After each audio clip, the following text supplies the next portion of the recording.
I got so much motherfucking design on right now. Break it down, bring it back, make it clap. I got 3 old thoughts, new guap, where that thing. Bitches on my line, and you know.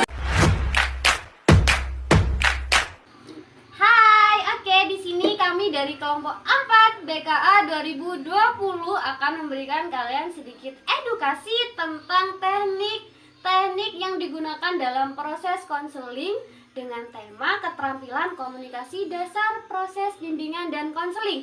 Bersama saya sebagai narasumber Nasyiratul Qoimah dan rekan saya Masita sebagai konseli. Saya Putri Rahmania sebagai narasumber. dan saya sendiri Sri Wahyuni sebagai konselor.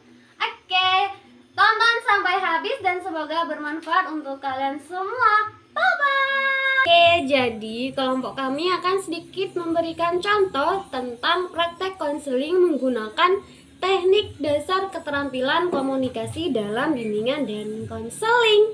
Jadi teknik yang digunakan ada 16, yaitu yang pertama ada opening, ada penerimaan, ada pengulangan, ada pemantulan perasaan, ada penegasan pernyataan, ada pembatasan, ada berbagi pengalaman, pengarahan, pemberian dukungan, diam, melarang, memberi nasihat, penafsiran, kesimpulan, konfrontasi, dan penutup.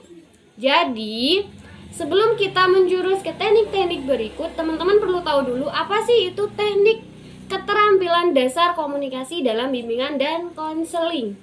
Jadi komunikasi itu sendiri kan bagaimana kita berinteraksi dengan lawan bicara kita.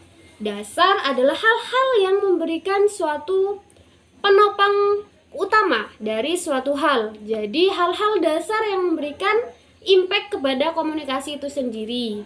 Kemudian kenapa dalam hal ini ada teknik-teknik yang diajukan? Karena dalam suatu proses konseling ada beberapa tahapan yang perlu diikuti seperti yang sudah disebutkan tadi. Untuk lebih jelasnya nanti akan ditampilkan di layar video. Jadi teman-teman bisa membaca sendiri ada 16 teknik yang perlu kita terapkan dalam praktek konseling. Teman-teman perlu tahu dulu nih bagaimana kita untuk memilih kalimat-kalimat dalam setiap tahapnya. Karena di dalam satu tahap dengan tahap kedua itu memiliki beberapa kalimat-kalimat penting yang perlu kita garis bawahi.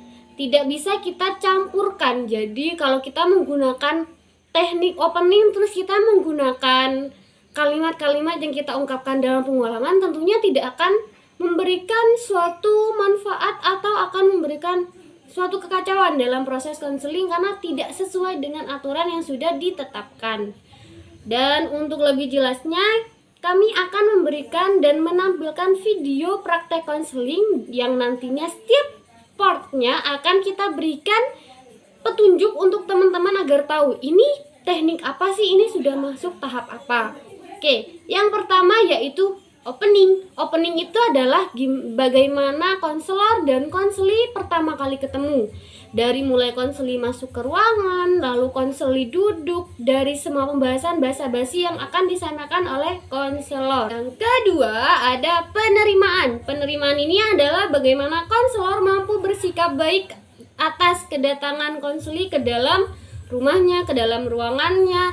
Jadi memberi suatu respon yang baik saat konseli sudah mulai masuk. Jadi di sini akan memberikan konseli kenyamanan pertama. Belum kenyamanan yang benar-benar kenyamanan 100% tentunya, tapi di sini konseli akan merasa oke, aku diterima dalam proses ini. Yang ketiga ada pengulangan. Pengulangan yang dimaksud adalah bagaimana konselor itu mampu memetik satu kalimat di mana itu menjadi benang merah dari cerita konseli.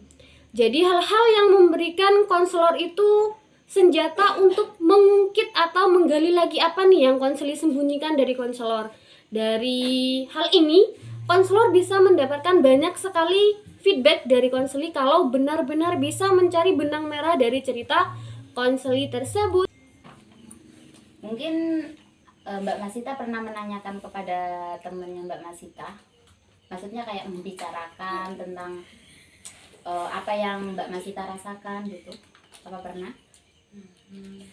Enggak, karena semenjak kejadian itu saya jadi males ngomong sama dia, males chatan sama dia. Pokoknya apa ya, saya kayak bener-bener pengen ya udah nggak usah lagi temenan sama saya kalau emang nggak mau gitu. Jadi untuk membicarakan hal itu menurut saya sulit gitu. Berarti sulit itu dari diri Mbak Masita sendiri ya? Iya. Yang keempat, ada pemantulan perasaan. Di sini konselor harus bisa memposisikan diri sebagai konseli. Jadi konseli merasa bahwa bukan hanya dirinya yang pernah merasakan hal seperti itu. Tentunya saat konseli datang ke seorang konselor, dia pasti memiliki masalah yang dia sendiri bingung harus seperti apa. Kalau kita memposisikan sebagai guru, kita memposisikan sebagai sesuatu yang lebih senior daripada dia nih. Jadi kita akan memposisikan diri sebagai aku loh lebih tahu dari kamu, itu tidak benar. Tapi dimana kita bisa memposisikan dengan halus. Jadi kita bisa memberikan suatu hal yang oke, konseli bukan cuma kamu yang merasakan itu, tapi banyak sekali orang yang merasakan itu termasuk saya, seperti itu. Jadi konseli bisa merasa oke, saya tidak sendiri di sini dan saya bisa menyelesaikan masalah ini seperti apa yang konselor saya lakukan, seperti apa yang umum lakukan untuk menyelesaikan masalah yang sama. Yang kelima, ada penegasan pernyataan. Jadi di sini konselor harus bisa memberikan penegasan kepada konseli bahwa yang dia ucapkan adalah hal yang benar-benar terjadi pada dirinya. Jadi tidak menutup kemungkinan kalau konseli bercerita dan akan ada yang ditambah-tambahi, ada yang dikurang-kurangi. Jadi di sini konselor harus menjadi peka. Konselor harus bisa menegaskan apa yang konseli ceritakan adalah real kenyataan, bukan sesuatu yang dibuat-buat. Kalau kita berteman itu kan ya udah berteman gitu kan ya. Tapi ketika ada teman kita yang terlalu over banget ke kita kan kita juga nggak nyaman. Menurut Mbak Masita itu apa dengan diamnya Mbak Masita itu akan membuat suasana itu bisa terselesaikan atau tambah ya udah berarti pertemanan kita sampai sini? Menurut sampean gimana? 6. Ada pembatasan. Di sini konselor harus bisa membatasi baik dari masalah, waktu, dan semuanya dalam proses konseling. Di awal tadi tentunya konselor harus bisa mengucapkan dan memberikan kesepakatan kalau konseling hanya akan berjalan sekian menit dari kesepakatan.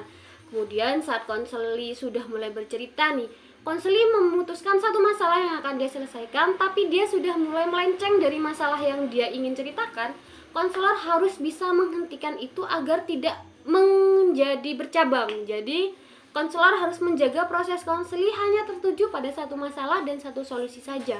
Yang ke-7, ada berbagi pengalaman. Di sini konselor selain memposisikan diri sebagai konseli yang memiliki masalah, konselor juga bisa untuk memberikan suatu hal yang pernah dia alami dan bisa dikatakan serupa dengan masalah konseli. Saat konseli sudah mulai rileks, konseli sudah mulai nyaman dengan proses ini, tapi konseli masih menunjukkan rasa kebingungannya dengan masalahnya, konselor bisa untuk memberikan suatu pengalaman yang membuat konseli menjadi sadar bahwa hal yang dia alami tidak seberat apa yang orang lain rasakan. Hal dia alami adalah hal yang umum dirasakan orang lain. Jadi hanya satu pengalaman saja, tidak lebih dari satu, karena kalau pengalaman yang diceritakan lebih dari satu akan menimbulkan kebingungan bagi konseli. Teman saya itu nggak pernah sama sekali, itu masih belum pernah ngomong apa alasan dia kenapa nggak suka saya deket sama cewek itu gitu. Jadi meskipun sama teman saya itu kayak gitu juga, nggak pernah ada alasan jangan deket sama itu, alasannya apa itu saya nggak tahu. Sampai sekarang juga nggak pernah ada obrolan itu. Jadi ya itu membuat saya jadi ada dendam tersendiri sama dia, sama temannya tadi tuh ya.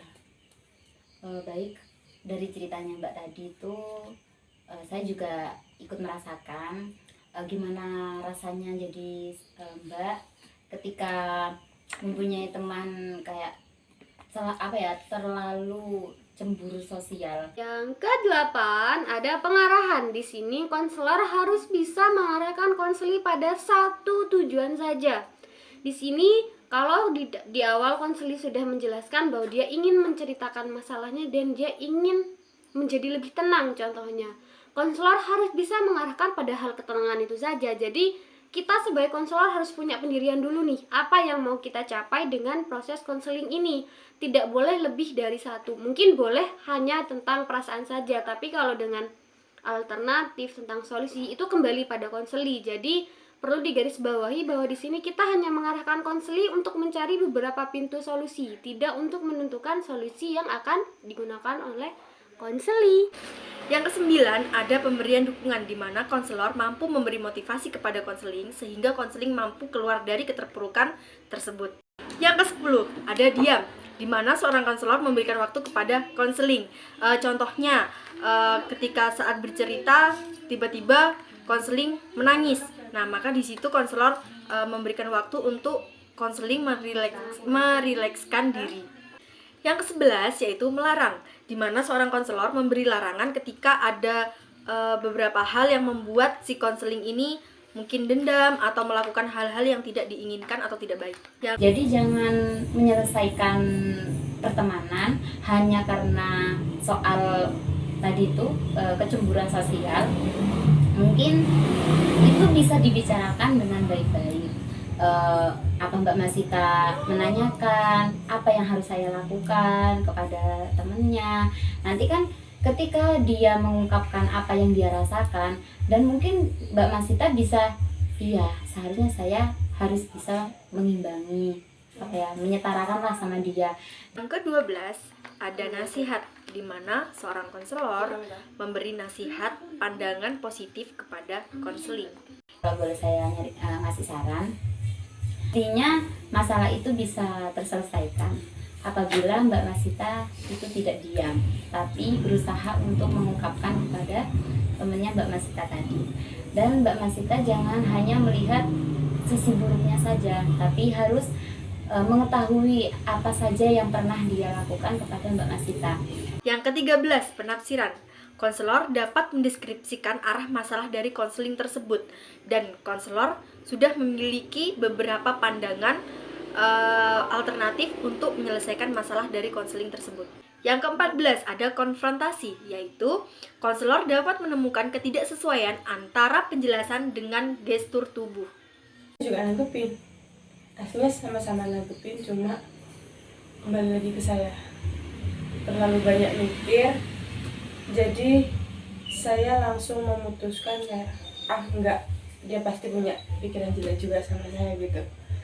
Padahal kalau memang saya tanyakan, maksudnya kalau misalkan saya tanya, mungkin dia nggak akan merasa punya pikiran seperti itu gitu. Baik Mbak, apabila saya kasih pilihan nih ya, misalnya dari angka 1 sampai 10, respon baiknya dia itu di angka berapa? Respon baiknya dia Di antara angka 1 sampai 10. 7 sampai 8. 7 sampai 8. Menurut Berarti saya masih baik ya, maksudnya baik. lumayan lah. Yang ke-15 ada merangkum. Konselor dapat menyimpulkan masalah yang dialami oleh konseling. Baik, dari ceritanya Mbak Masita tadi, tadi kan temennya katanya tidak suka ketika Mbak Masita dekat dengan orang lain. Berarti di situ ada kecemburuan sosial di situ kan. Yang terakhir yaitu penutup. Konselor menanyakan hasil dari proses bimbingan konseling tersebut kepada konseling. Berikan sebutir saran kepada Mbak Masita. Mungkin bisa Mbak Masita ambil meskipun sedikit. Sekarang perasaannya Mbak Masita gimana? Apa sudah menemukan, iya ya seharusnya saya harus gini? Ada apa ya? Sekarang saya mungkin sudah merasa agak lega karena saya bisa menceritakan apa yang selama ini saya pendam, karena mungkin saya hanya butuh teman cerita tuh. Jadi alhamdulillah, terima kasih juga untuk Bu Yuni karena sudah meluangkan waktu, jadi saya sudah merasa lega. Terima kasih Mbak. Semoga pertemuan konseling pada malam hari ini bisa Mbak Masita ambil hikmahnya. Baik, terima kasih.